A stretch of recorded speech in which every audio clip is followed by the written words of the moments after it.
Ouvrir.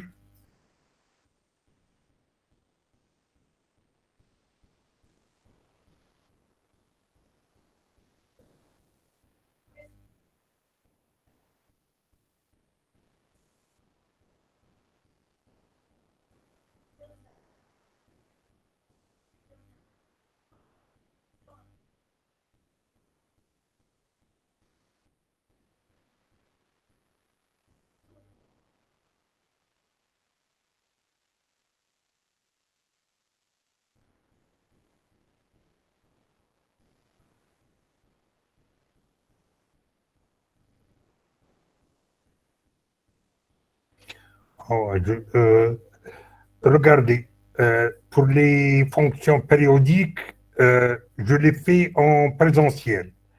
Je ne l'ai pas écrit. Je ne sais pas, c'est que on va poser la question à quelqu'un d'autre.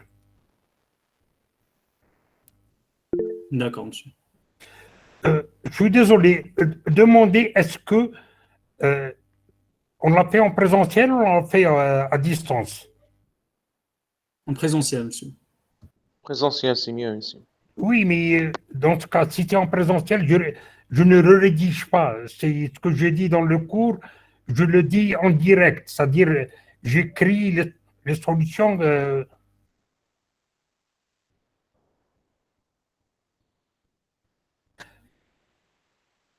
Envoyez-moi et je vous réponds. Je vous ai envoyé un email, monsieur. Non. Amine, vous dites à vos collègues, ceux qui se présentent avec des pseudos, Rani, je refuse, hein. S'il vous plaît, faites que quelqu'un d'entre vous écrive ça pour que ça s'affiche chez tout le monde. Je n'ai pas envie de le répéter à chaque fois. قلنا لهم monsieur. Il y a encore des gens qui se présentent avec des pseudos, hein. Ah, très bien. Regardez, euh, lorsqu'on veut montrer qu'une fonction n'a pas de limite,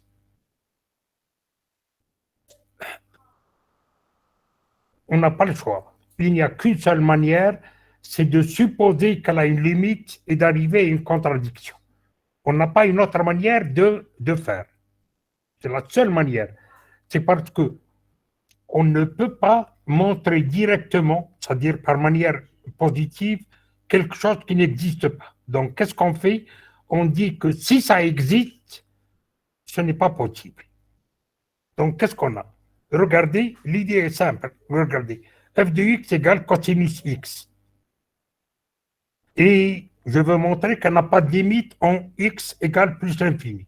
En effet, ça veut dire quoi? Regardez, lorsque x devient de plus en plus grand, f de x continue à osciller. Elle ne se rapproche d'aucun point. Donc voilà à peu près l'image qu'on a. Est-ce que cette image, tout le monde est d'accord? Eh oui, oui. Donc, qu'est-ce qu'on va faire? Maintenant, il faut le démontrer. Ça, c'est un constat. Donc, qu'est-ce qu'on va faire? Vous allez voir que c'est un peu ardu, mais c'est intéressant. Qu'est-ce que je vais faire? Je vais supposer qu'elle existe. Je sais que cosinus, c'est compris entre moins 1 et plus 1. Ça ne sort jamais de ça. Donc, s'il y a une limite, elle va y. Elle ne peut pas être plus grande que les valeurs de cosinus x et plus petite que les valeurs de cosinus x.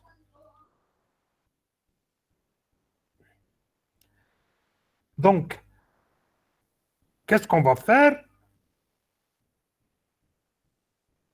On va se dire que voilà, il existe L, etc. Quelle est la définition de la limite?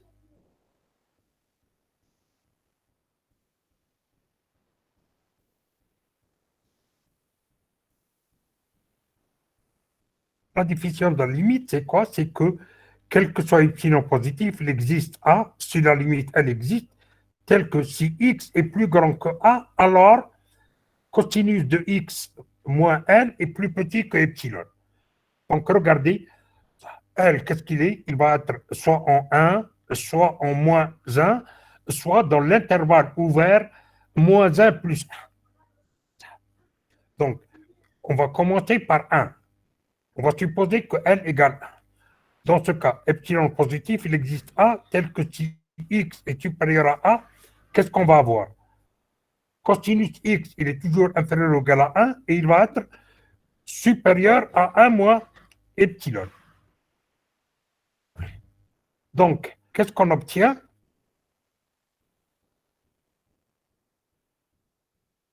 Soit θ tel que cosinus θ égale cosinus de moins θ, la fonction cosinus paire, égale 1 moins epsilon. C'est-à-dire le θ, c'est celui où on a l'angle dans le cosinus égal à 1 moins epsilon. Donc, qu'est-ce que je vais obtenir? On va obtenir que moins θ plus 2k1 pi inférieur à x inférieur à 2k1 pi. Ça veut dire quoi? Ça veut dire que soit x il est en moins θ 2k1 pi, soit il est en 2k2 pi et θ. C'est-à-dire que soit x il est en moins θ, entre moins θ et 1, soit il est moins θ et 0, ou bien il est entre 0 et θ.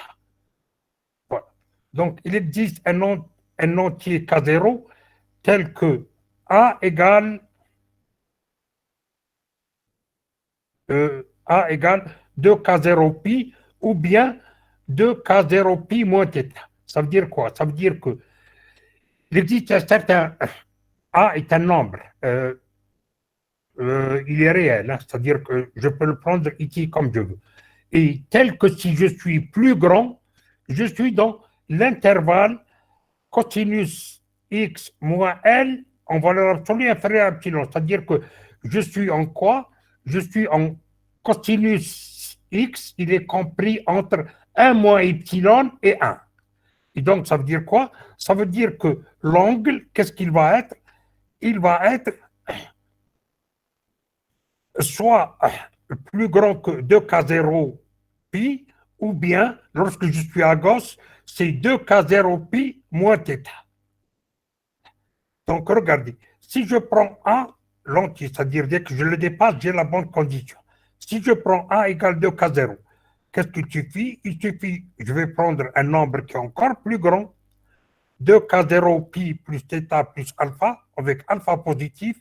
Mais attention, je ne le prends pas trop grand pour que je ne retombe pas sur l'autre période qui vient après. Donc, je prends aussi alpha inférieur à 2pi moins θ. Est-ce que ceci est possible? Oui. Et dans ce cas, qu'est-ce qu'on obtient? On obtient que x moins a, x supérieur à a, regardez, il est supérieur à a, j'ai rajouté un nombre positif, mais cosinus θ moins 1, il est supérieur à epsilon. Je suis ressorti de l'intervalle où il y avait le cosinus est compris entre 1 moins epsilon et 1. Maintenant, pour le deuxième cas, c'est-à-dire là, soit je suis à droite, soit je suis à gauche. X égale 2K pi 0 plus alpha. Alpha, ici, je reprends aussi la même chose. Je vais obtenir X égale moins 2 avec alpha inférieur à 2pi, la même chose. Et j'obtiens que X est plus grand toujours que A. Voici le A. Plus x moins 1 est supérieur à epsilon. Ça veut dire quoi? Ça veut dire que lorsque vous prenez, vous supposez que la limite c'est 1. Vous allez obtenir un certain nombre de points qui sont, c'est vrai, dans le cosinus est compris entre 1 moins epsilon et 1.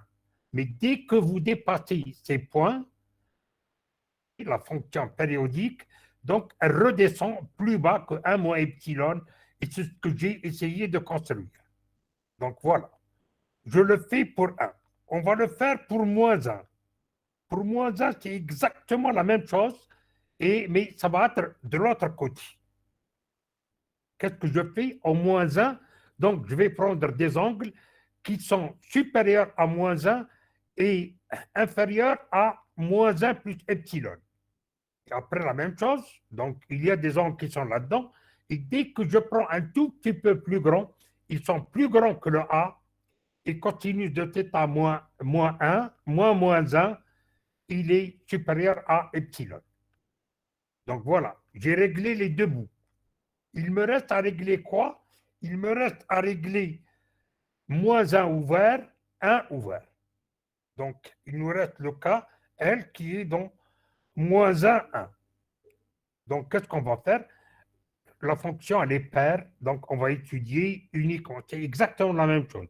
On va étudier L positif, c'est-à-dire on va étudier L de 0 fermé, hein, de 0 fermé à 1 ouvert.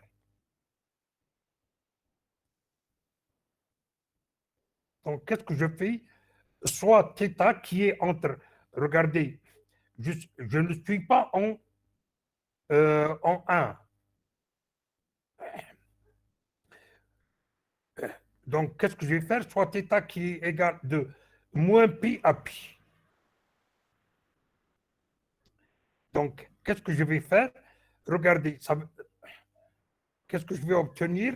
Soit epsilon positif, il existe A positif tel que si x supérieur à A, alors cosinus de valeur absolue de cosinus x moins L inférieur à epsilon. Donc, qu'est-ce que je fais?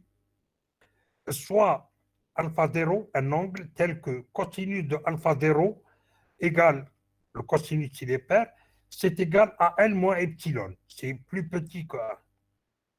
Soit alpha 1 égale cosinus de θ plus alpha 1, qui est aussi cosinus de moins θ moins alpha 1, est égal à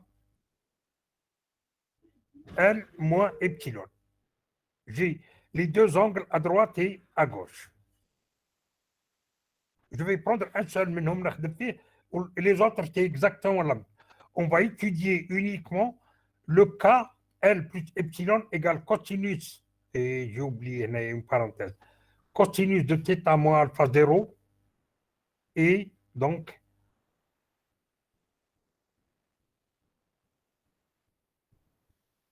L moins epsilon est égal, dans ce cas, à cosinus θ plus alpha 1. Il y a une parenthèse qui manque ici. Ici et ici. Et une parenthèse. Donc, qu'est-ce que j'obtiens? J'obtiens que c'est cosinus x. Qu'est-ce qu'on a? J'ai cosinus x, il est compris entre L plus epsilon et L moins epsilon. Donc, L plus epsilon est le cosinus d'un certain angle que je note ici, Awara, θ moins alpha 0, il est supérieur à L moins epsilon, et c'est ce que je note, θ plus alpha 1. Dans ce cas, qu'est-ce qu'on va avoir? On va avoir que x, il est compris entre quoi? C'est tous les intervalles, c'est 2k pi, c'est les intervalles θ moins alpha 0, θ plus alpha 1, mais tous les intervalles qui sont sur toute la droite réelle. Tous les x qui sont dans ces intervalles, je les dis. Et aussi, il y a l'autre qui est de l'autre côté. Qu'est-ce qu'on va faire encore maintenant? Maintenant que j'ai ces éléments, il suffit que je sorte de l'un de ces intervalles, et qu'est-ce que je vais obtenir? Il suffit de prendre x en dehors de cet intervalle ou bien en dehors de cet intervalle, et qu'est-ce que je vais avoir? Cosinus x moins L en valeur absolue, il va être supérieur à epsilon. Alors, c'est que dès qu'on a identifié les intervalles où la relation est vérifiée, dès qu'on sort de ces intervalles, à ce moment-ci, on a cosinus de L moins epsilon en valeur absolue supérieure à moins 1, supérieur à epsilon. Donc, ce que vous faites, essayez de rédiger la question B et essayez de rédiger, vous continuez ce que j'ai fait ici, vous le continuez. C'est-à-dire, prenez un X, regardez, qu'est-ce que j'ai? Essayez de prendre un X qui est en dehors de ces intervalles et vous allez vous rendre compte que, attention, il faut qu'il soit plus grand que A. Qu'il est plus grand que A, mais la différence de cosinus X moins L, elle est supérieure à epsilon. Je m'arrête. Est-ce que je reprends? Est-ce que c'est clair? Est-ce que... Ah, pardon. Accepter.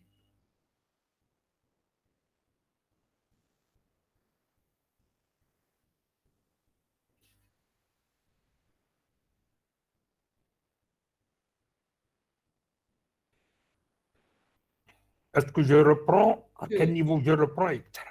فكي قلنا on étudie uniquement le cas L plus epsilon égal à cos θ moins alpha 0 Oui, هذيك من جبنا très bien. Allons-y.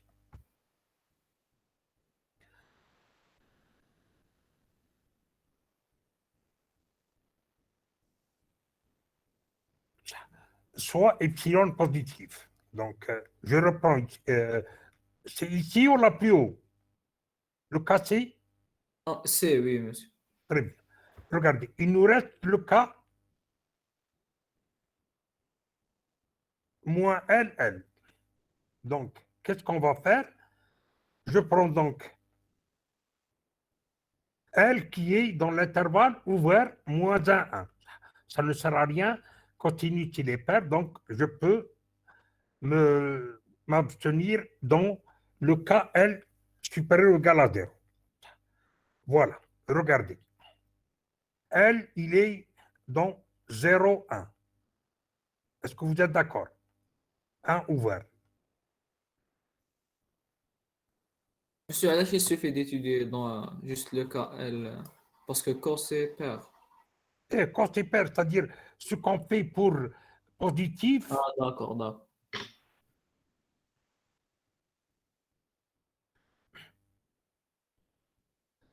non seulement quand c'est pair, mais aussi L, il est moins 1 plus 1, qu'est-ce que j'ai? Cosinus de θ, c'est quoi? Quel est l'angle tel que cosinus de θ égale moins L? Cosinus de phi égale moins L. Qu'est-ce qu'il suffit? Il suffit de se balader de pi, de translater de pi, Marc. Regardez, cosinus 0, c'est égal à combien? C'est 1. D'accord. Cosinus pi, c'est combien? moins 1 Moins 1. Et regardez, si j'ai alpha tel que cosinus de alpha égale n'importe, égale, disons, racine de 2 sur 2, c'est-à-dire 45 degrés. Quel est l'angle dans le cosinus? C'est moins racine de 2 sur 2. C'est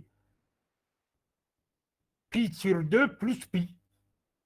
Et donc, je peux retrouver tous les raisonnements avec des rotations. pi sur 2 sur comment Regardez, cosinus pi sur 2, c'est égal à combien? cos c'est 0 0. Cosinus pi sur 4, racine de 2 sur 2 sur 2, c'est-à-dire sinus égale cosinus. D'accord. Maintenant, quel est l'angle dans le cosinus? C'est moins racine de 2 sur 2. moins pi sur 4 non. Là, moins racine c'est pi sur 4 plus pi.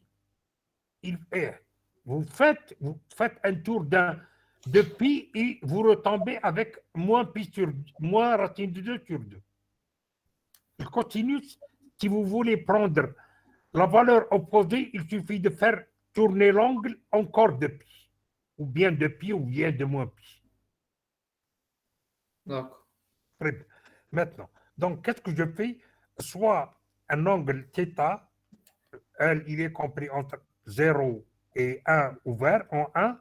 Donc, il existe un angle entre, exactement ici, c'est entre 0 et pi. C'est même pas, c'est la même chose. Hein.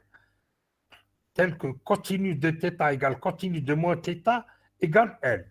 Ça veut dire quoi? Ça veut dire que lorsque je suis en L, je sais qu'il existe un angle tel que cosinus de cet angle égale L. C'est bon maintenant? C'est bon ici? Oui. Ouais, d'accord.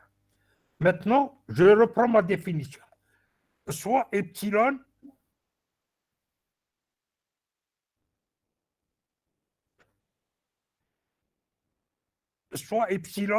positif. Donc, qu'est-ce que je suppose? Il existe A tel que si x supérieur à A, alors cosinus de x moins L inférieur à epsilon. Si j'ai dit, je veux démontrer que ça n'existe pas, donc je fais un raisonnement par l'absurde. Je suppose que ça existe. Qu'est-ce que ça veut dire? Ici, qu'est-ce que j'ai? Regardez, j'ai L moins L plus epsilon et L moins epsilon. Vous êtes d'accord, hein? Ici, je vais avoir cosinus de x, il est inférieur à L plus epsilon et supérieur à L moins epsilon. Oui, monsieur. Très bien. Donc, je reprends uniquement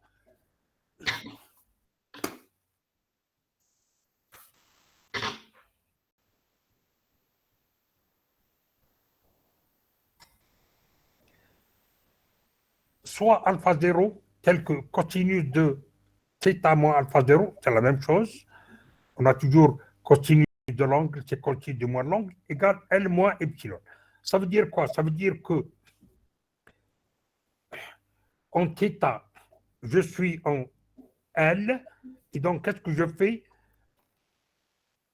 Je rajoute, j'enlève alpha 0 tel que je suis en L moins epsilon. Et donc, qu'est-ce que je fais? Soit L1, alpha 1, tel que cosinus de. Pourquoi j'ai enlevé alpha 0? C'est parce que θ est positif. Donc, c'est lorsque je le diminue, lorsque je vais vers 0, que ça augmente. Maintenant, dès que j'augmente, c'est-à-dire que lorsque je vais vers pi sur 2, ça va être égal à 0. Donc, c'est L moins epsilon. Monsieur, dis-moi, فهمتهاش la dernière. Oh non, ah oui, il y a un plus ici, hein. Il y a un plus ici, un plus. Hein. Ah oui, si c'est ça,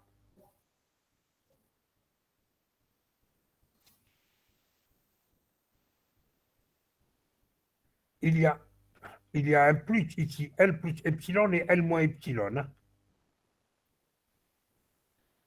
En tous les cas, regardez après, je vais l'écrire correctement.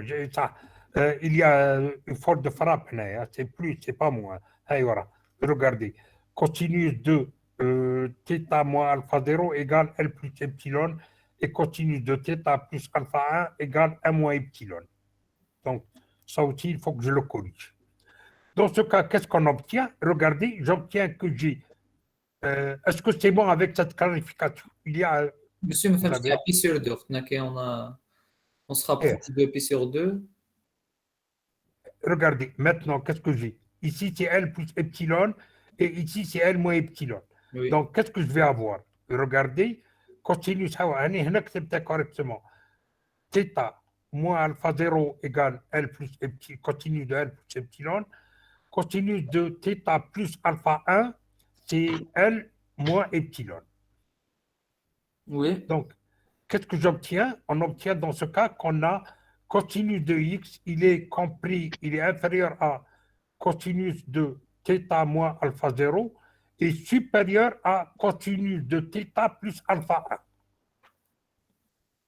C'est ça, hein? C'est-à-dire Oui. que, en termes d'angle, qu'est-ce qu'on va obtenir? Ça veut dire que, regardez, ici, j'ai θ moins alpha 0, θ plus alpha 1, et à ce moment-ci, tous ces intervalles qui sont décalés de 2π répondent à ma question. J'ai toujours cosinus de x compris entre L moins epsilon et L plus epsilon. Et dans ce cas, qu'est-ce que je vais faire? Regardez, je peux prendre un x. Monsieur, cos il est décroissante. À la BH, les intervalles sont inversés. Ah oui, c'est continue, ah oui, elle est décroissante. Dès que, à partir de 0, dès qu'on dépasse 0, elle décroît. D'accord. Et à ce moment-ci, ici, qu'est-ce que je vais faire? Regardez, je vais prendre un point Naya qui est plus grand que A et à l'extérieur de cet intervalle, et à ce moment-ci, j'aurai nécessairement cosinus de θ moins L supérieur à epsilon, parce que j'aurais descendu trop bas. Cosinus d'Abat ou l'Atlas, ça dépend. Et donc, voilà. Tout le problème, dès que j'ai identifié les intervalles où la relation est vraie, je peux prendre un élément qui est encore plus grand, ça tend vers plus l'infini, mais qui ne vérifie pas la condition. Ça veut dire quoi? Ça veut dire qu'il va être supérieur à A, mais la valeur absolue de cosinus x moins L, ça ne va pas être plus petit qu'epsilon, ça va être plus grand que epsilon. Et ça veut dire quoi? Ça veut dire que j'ai une contradiction et ça veut dire que ma supposition est fausse. Donc, j'ai supposé en 1, il y a contradiction, en moins 1, il y a contradiction, et après, dans tous les L qui sont compris de moins 1 à 1, il y a contradiction. Ça veut dire que le L ne peut être nulle part. S'il n'est pas dans cet intervalle, il n'existe pas. C'est parce qu'il est obligé d'être dans cet intervalle qu'il existe. Donc, monsieur, on prend x, ça vaut θ moins alpha 0 ou θ plus alpha 1. Oui, là, regardez, on prend un x qui est en dehors de ces intervalles, Oui, mais en monsieur. même temps qui est plus grand que A. Regardez, il est toujours à droite. Mais attention, il ne faut pas que je retombe dans l'intervalle qui suit, du fait que ces intervalles, ils sont à chaque période de 2π, j'en trouve un. Donc, qu'est-ce que je fais? Je sors de l'intervalle, de cet intervalle, mais attention, je ne retombe pas dans celui qui est en 2π plus loin. Donc, ça veut dire que je sors un tout petit peu de cet intervalle et s'égalise. θ plus alpha 1, il n'est pas dans l'intervalle. Oui, plus, mais attention, regardez, il faut que je prenne un x qui est plus grand que celui-ci, un tout petit peu plus, mais qu'il ne soit pas très grand, il soit plus petit, de telle façon que je ne tombe pas. Regardez, si je prends un angle qui est égal à 2π, je vais retomber dans l'intervalle qui suit. Donc, je ne veux pas retomber dans l'intervalle qui suit. Donc, je prends un angle qui est positif et inférieur à 2π. Et il faut que j'évite aussi de tomber dans ces intervalles. Et il y a dans 2π, il y a les deux intervalles, il y a des trous entre eux, c'est dans ces trous que je vais chercher, et je suis sûr que x est supérieur à grand A, et cosinus de x moins L en valeur absolue, il est supérieur à epsilon. Regardez, faites un dessin, et c'est plus facile. Faites un dessin, et son petit raisonnement devient plus clair. En effet, si vous faites un dessin, vous prenez un certain intervalle, L moins epsilon, L plus epsilon, ça vous donne des intervalles sur la droite réelle. Vous allez voir qu'ils se répètent avec une périodicité de 2π. Et donc, dans les trous, là où il y a un, vous prenez un point, il est plus grand que A, et cosinus de x moins L est plus grand que epsilon. Un dessin, c'est plus clair. Hein. Maintenant, les démonstrations, c'est celle que j'ai faite. Il n'y a pas une autre manière. Est-ce que c'est bon? C'est bon? Oui. Très bien. On va voir, ça va être encore un peu plus compliqué avec celle-ci. Regardez, qu'est-ce qu'on a? La fonction f de x égale sinus de log de valeur absolue de x. Et qu'est-ce que je veux? Je veux savoir est-ce qu'elle admet une limite en x égale 0. Regardez, on a log, donc il faut que valeur absolue de x soit différent de 0. Donc il n'y a pas à chercher, il faut que x soit différent de 0. Donc qu'est-ce que je fais? Soit θ tel que sinus de θ Monsieur. est... Oui.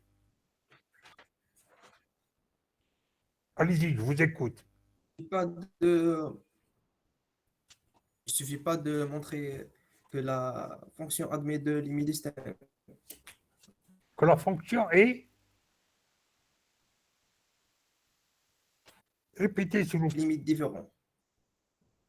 Elle est un peu plus forte, la Herzog. Je n'ai pas compris. Il suffit pas de montrer que la fonction admet deux limites différentes. Oui, si on veut, oui. Mais ça va être aussi difficile que ça. Vous allez supposer qu'elle admet deux limites différentes.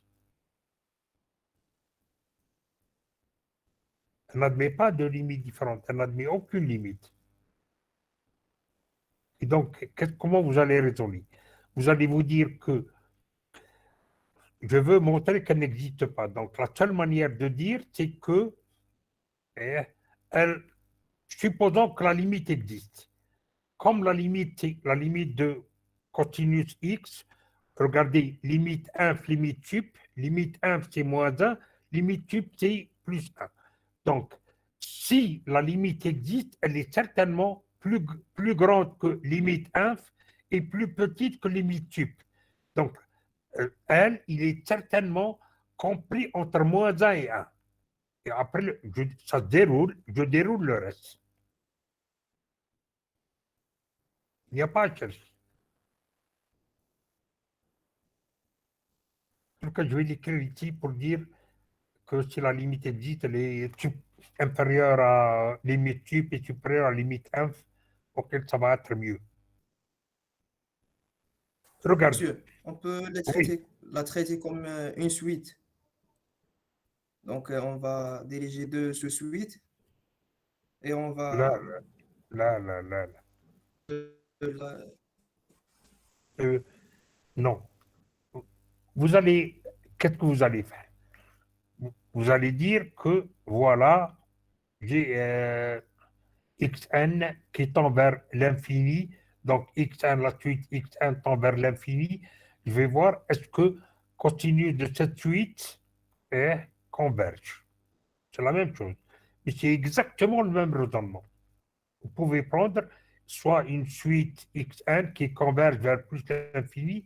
On va voir est-ce que cosinus de xn converge à une limite. Ça veut dire que est-ce que un qui est égal à cosinus de xn converge. Est-ce que la suite un converge, que je viens de définir?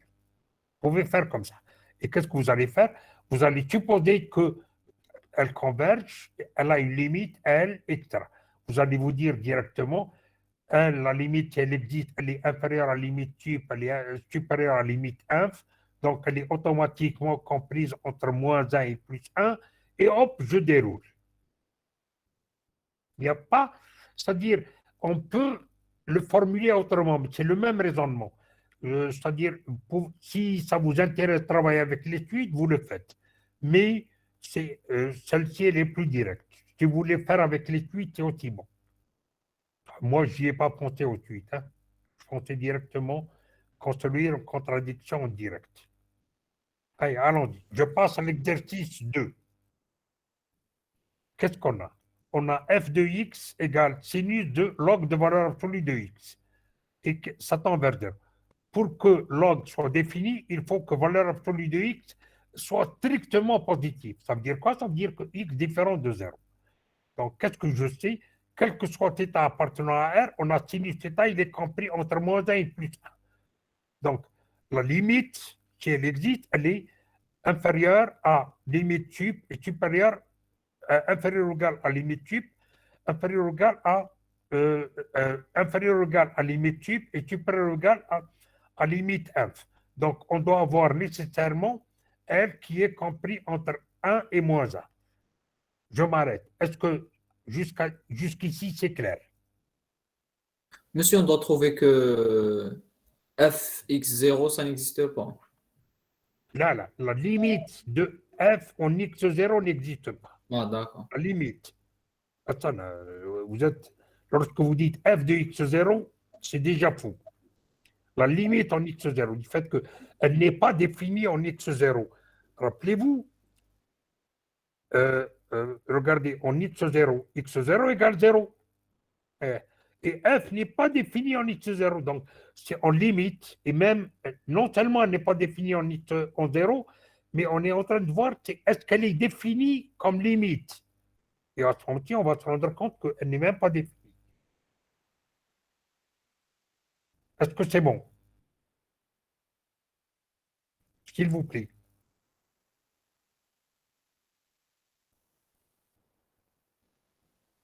Je continue. Non, j'ai l'inverse. C'est clair à ce niveau, on a presque commencé, seulement commencé. Allez, allons. Oui, monsieur. Très bien. Regardez, donc, qu'est-ce qu'on va? On va supposer que quelque epsilon existe delta tel que si x est supérieur à 0, en 0 c'est pas défini, inférieur à delta, alors sinus, valeur absolue de sinus de log de valeur absolue de x moins l inférieur à epsilon.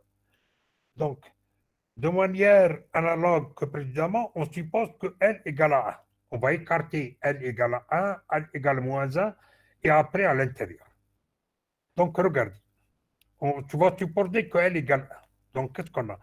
Quel que soit epsilon, il existe un delta tel que si x est compris entre 0 et delta, alors sinus de log de valeur absolue de x moins 1 inférieur à epsilon. Donc, qu'est-ce qu'on va avoir? Ah, pardon.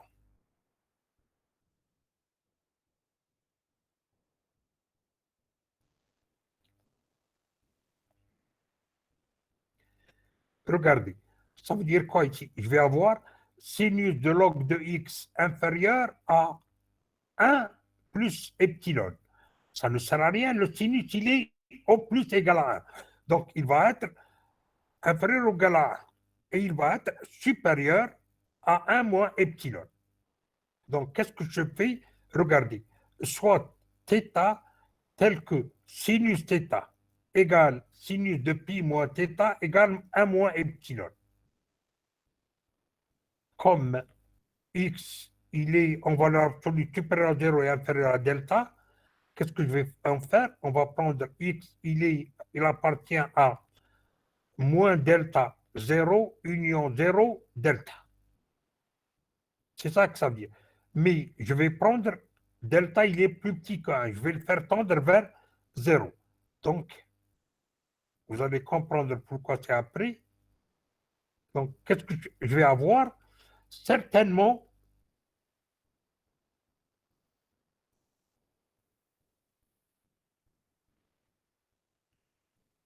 regardez, x, il va être petit. La valeur absolue de x, il est certainement entre 0 et delta. Si x est plus petit que 1, log de x, ça peut être un nombre très grand mais négatif. Il ne peut pas être positif. Si log de x est positif, ça veut dire que x est plus grand que 1.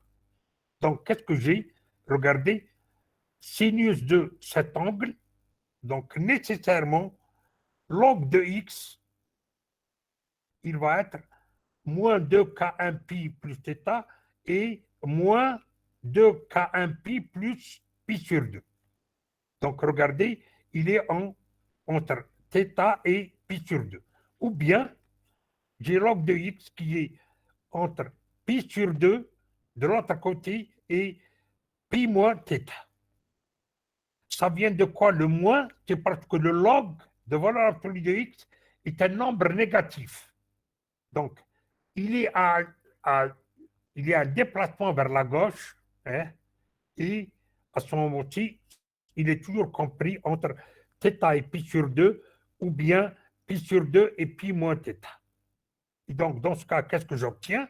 J'obtiens que je passe à exponentielle, j'obtiens que c'est exponentielle moins 2k1 pi, exponentielle θ, si x est positif, c'est-à-dire valeur absolue de x, et il va être inférieur à cette quantité. Ou bien, celle-ci, c'est la même chose. Donc maintenant, qu'est-ce que je vais faire?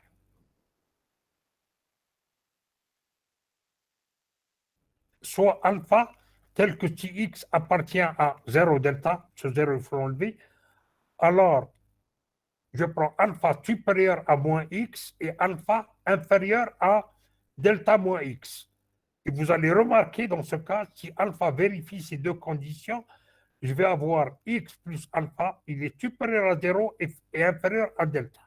Ça veut dire quoi? Ça veut dire qu'il est dans l'intervalle que je recherche. X plus alpha, il est ici. Donc, 0 delta. Là, il faut l'enlever. Je vais l'enlever maintenant.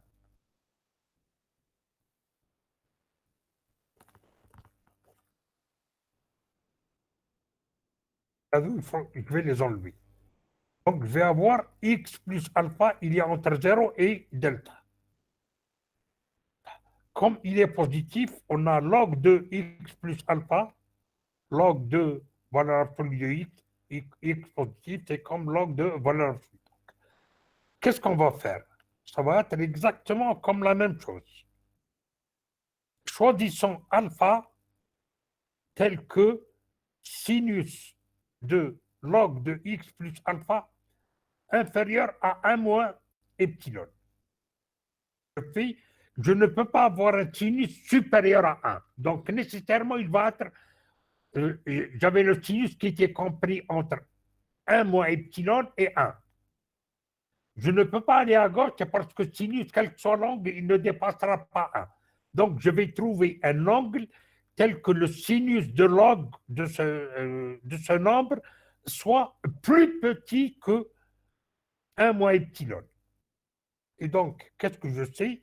Regardez, si j'ai sinus phi 1, phi 0 inférieur à sinus phi 1, inférieur à sinus phi 2, inférieur à 1, qu'est-ce qu'on va obtenir? On va obtenir que phi 1 est inférieur à phi 2 et tous les deux positifs, ou bien pi moins phi 1 supérieur à pi moins phi 2 et qui est aussi positif. Et donc, qu'est-ce qu'il suffit de choisir? Il suffit de choisir que log de x plus alpha inférieur à moins 2k0 pi plus θ, c'est-à-dire que x plus alpha inférieur, je passe à l'exponentielle. Et qu'est-ce qu'on obtient? On obtient que alpha est inférieur à cet angle moins x. Or, qu'est-ce que je sais? Moins x plus loin, c'était x était supérieur à exponentielle moins 2k1 pi exponentielle θ. Donc, moins x, il devient inférieur à moins ça. Et donc, qu'est-ce qu'il suffit? Il suffit de choisir alpha qui est inférieur à exponentielle moins 2k1, 2k0 pi, moins 2k1 pi exponentielle θ. Et à ce moment-ci, j'aurai une contradiction. C'est-à-dire que le sinus du log de valeur absolue de x plus alpha va être plus petit que 1 moins epsilon. Ça veut dire que je sors de mon intervalle. Voilà. Les autres cas se traitent de manière similaire. Allons-y. Si on a compris ça, c'est gagné. Allez, je suis prêt à revenir. Allez-y. Je pense qu'on va le faire. Ça aurait mérité un dessin, mais je vais le faire dessin dans la dernière semaine présentielle. Allez-y. S'il y a des questions.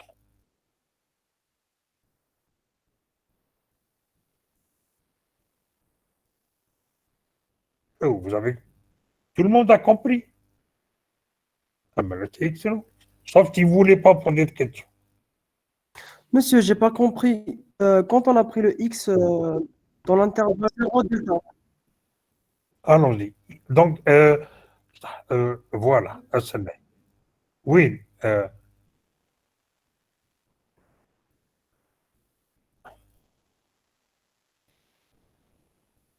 Regardez, qu'est-ce que je dois avoir? Valeur absolue de x doit être inférieure à delta et supérieure à 0. Ça veut dire quoi? Ça veut dire que valeur absolue, ça veut dire quoi? Ça veut dire que x, il va être comment? Regardez. X est inférieur à valeur inférieure ou égale à valeur absolue de x, il est inférieur à delta. Donc, regardez. Si x il est positif, il est là. Si x est négatif, qu'est-ce qu'il va? Il va être ici. Est-ce que vous êtes d'accord ou non? Il faut que j'enlève 0. Je ne peux pas garder 0. C'est parce que le log n'est pas défini en valeur absolue de x égale 0. Est-ce que c'est ça ce que vous voulez ou non? Ou bien c'est autre chose que je voulais dire? Regardez. En bas, Si monsieur, j'avais- en bas, le X- raisonnement. Regardez, si j'avais valeur absolue de x tout seul inférieure à delta, ça voudrait dire quoi? Ça voudrait dire que x est inférieur à delta et supérieur à moins delta. Est-ce que vous êtes d'accord? Oui ou non? Très bien. Maintenant, je ne peux pas avoir x égale 0. Ça veut dire quoi? Ça veut dire qu'il faut que j'enlève le point 0. Oui ou non? Et donc, l'intervalle moins delta ouvert, il devient quoi? Il devient moins delta 0. Il faut que j'enlève 0. Ouvert, union 0 ouvert delta. Parce que si x égale 0, la valeur absolue de x est égale à 0 et le log n'est pas défini en 0. Ça va là? J'ai répondu ou non? Oui, monsieur, mais en bas, le raisonnement qu'on a fait. Je n'ai pas très Alors, bien compris les d'accord. étapes qu'on a fait. Très bien, regardez. Ici, il y a deux cas, soit à gauche, soit à droite. J'ai pris à droite, c'est parce que le raisonnement, il est le même. Mais Hinaya, c'est plus facile. Ça va nous éviter lorsqu'on a valeur absolue de x égale x. C'est uniquement pour ça, pour que ça soit plus facile. Alors, donc, je vais prendre x dans l'intervalle 0 delta. Donc, si j'ai le x qui est dans l'intervalle 0 delta, qu'est-ce que je vais avoir? Je reviens, j'ai log de x égale x. Qu'est-ce que j'ai? Regardez, j'ai sinus de log de x moins 1 inférieur à delta. Ça veut dire que sinus de log de valeur absolue de x inférieur à 1 est supérieur à 1 moins epsilon. Regardez, ici, 1 c'est sinus pi sur 2, 1 moins epsilon c'est sinus θ. Est-ce que vous êtes d'accord ou non? Regardez, sinus θ égale 1 moins epsilon. Donc, je vais avoir un sinus θ ici, et ici, je vais avoir un sinus pi sur 2. Est-ce que c'est bon ou non?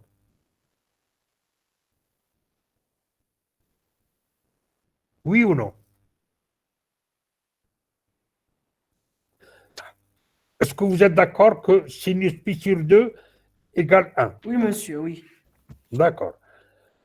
Sinus, il existe un θ tel que sinus de θ égale 1 moins epsilon. Est-ce que c'est bon ça aussi?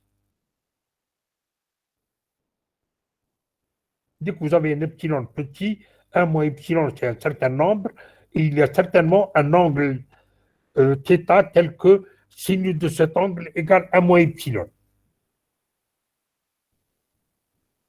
Oui, non? Oui. D'accord. Donc, regardez maintenant. Je sais que x. Donc, maintenant, je vais prendre uniquement le x dans l'intervalle positif. Qu'est-ce que ça va me donner? Regardez, je vais obtenir que log de valeur absolue de x, il va être sinus, comment? Lorsque c'est positif, il est croissant. Donc, qu'est-ce que ça va être? Ça va être inférieur à pi sur 2, inférieur ou égal à pi log de x, le log de valeur absolue de x, il va être inférieur ou égal à pi sur 2 et supérieur strictement à θ.